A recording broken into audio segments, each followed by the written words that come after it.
Woke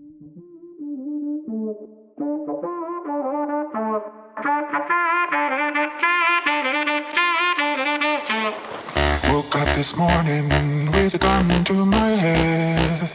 Somebody help me.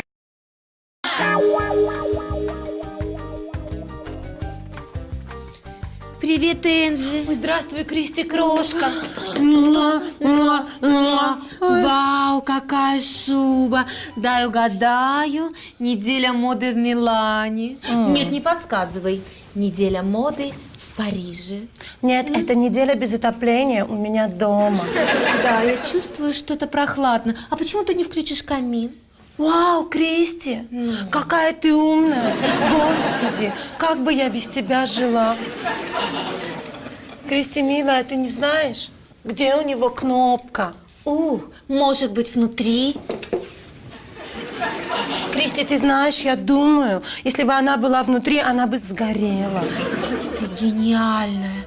Ну, конечно, мы ее не нашли, потому что она сгорела. Ты знаешь, мне кажется, должен быть пульт. Да. Зина, где пульт от камина? Не кричи, ее нет. У нее сегодня этот, как его, который бывает один раз в год. День рождения. Нет, выходной. Слушай, подруга, а может он у тебя сенсорный? Сенсорный, у меня свет. Я поняла. Мы живем в жестоком мире, где все решают деньги. Так, хорошо. Давай ему заплатим, и он будет работать. Так, а где у него отверстие для купюр? Вот же оно. Ага. Вставляю. Ну и что? Почему он не работает? Знаешь, Крис, наверное, ты дала слишком мало. Но кто теперь работает за 500 евро? Я дура дурная. Давай еще. Давай.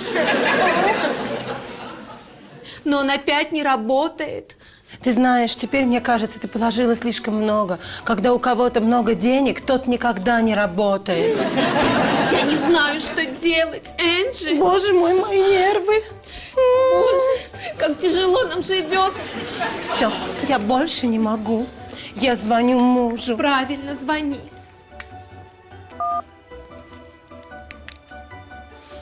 Алло, Серж. Ну и что ты на совете директоров? Мне нужен твой совет.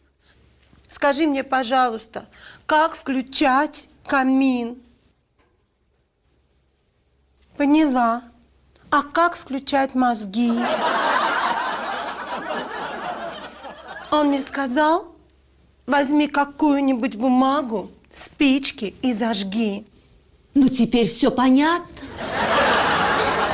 Крис, ну мы с тобой реальные красотки. Да, мы победили этот тупой холод и зажгли этот тупой камин.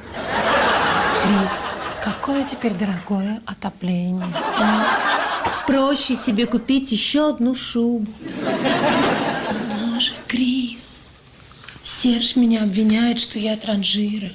Но покупка шубы по сравнению с этим реальная экономия.